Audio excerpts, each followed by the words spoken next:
Well, hello, it's Glenn here from Recovery Devon, and it's a lovely spring morning, and I've brought you out with me to share a little of my daily walk. It's a wonderful thing to be able to come to a small wood and to be very near where I live and just pad around here with my dog. It's kind of what I'd hoped for, coming to Devon a bit over 30 years ago, and it's still unfolding. I've also come in the company of three poets. Although we pay close attention to social distancing, nonetheless we can bring others with us through their work, through our memories of them. And the first of these is Mary Oliver. I brought her book with me called Dog Songs. And she says, if you're holding this book, you may not agree, you may not care, but if you're holding this book, you should know that of all the sights I love in the world, and there are plenty, very near the top of the list is this one, dogs without leads. So, Archie's pretty good on a lead, but let's see what happens when we let him off. Archie, sit, sit, good boy, very good boy. Okay, let's let you off. Off you go. So, there he goes. In Mary Oliver's book, there's also a poem about one of her dogs, Luke.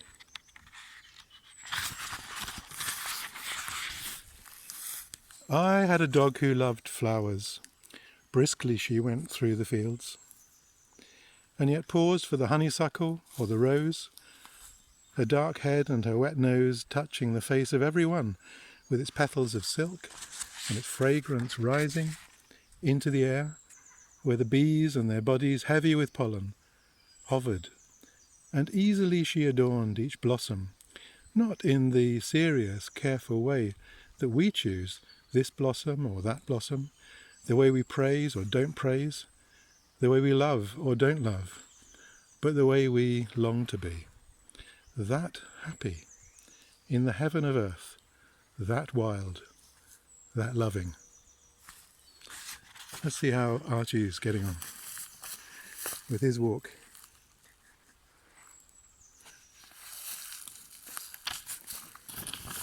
So, unleashed. I also have the words of the poet Portia Nelson in my thoughts. Portia gave us that lovely contemplation on finding our way, Autobiography in 5 short chapters. The one about walking down a road and falling in a hole. And she said in the book that carried that poem, my life has been a series of wonderful experiences. And it's a pity I wasn't there for most of them. So I thought we could maybe pause for a little and just see if we can be here, wherever here is for you. So just make yourself comfortable for a moment. I guess you're standing or maybe sitting. Can you feel what's beneath your feet? Your feet touching the ground? The solid ground beneath your feet? Or if you're sitting or even lying down, can you feel the contact, your weight pressing down, the sensations? Can you feel you're being supported?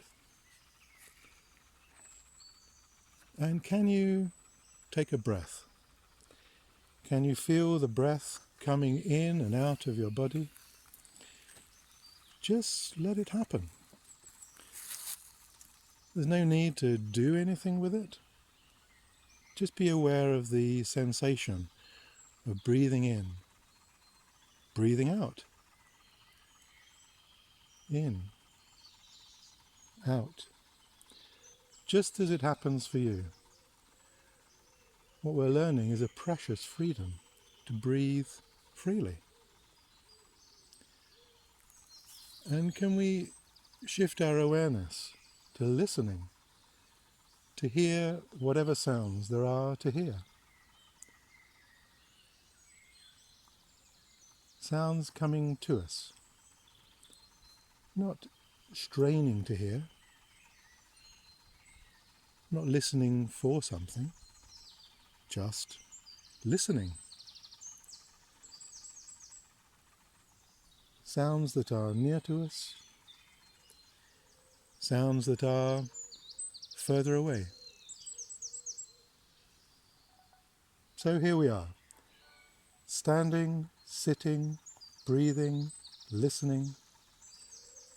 And lastly, can we take a look? Can we look outwards? Can we see and take in what is all around us? Looking carefully, not with haste, not looking for anything. Just looking to see what's there.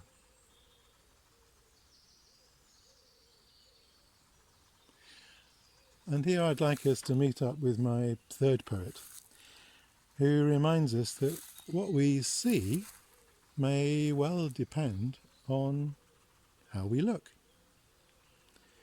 The rapper Maxi in his song Reverence has the refrain, "You don't need eyes to see, you need vision." So, what can I see? What do you see? All around us here seems green, abundantly so. But can you see the red? And can you see the blue? A month ago, this comfortable path was really quite difficult to walk. Scarcely a path at all. Just a slippery mudslide, a quaggy, slithery break between glistening leaves. When I could get my head up from concentrating on where I was stepping, it was mostly red, iron red, sticky, tricky to walk on. And Archie came home stained with it. And now it's green. And in a few weeks' time, all this green will be flushed with blue. And these amazingly abundant plants that were just sitting dormant under all that sticky mud will come into their own and chime in the fullness of spring. With our eyes we can see what's here, but with our vision we can see that everything's connected, interdependent, and in relationship with everything else. We can also see that everything changes, everything transforms.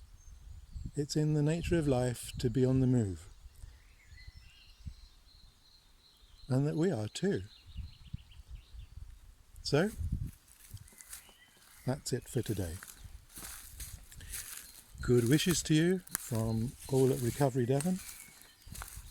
Take care, stay safe, and let's walk on.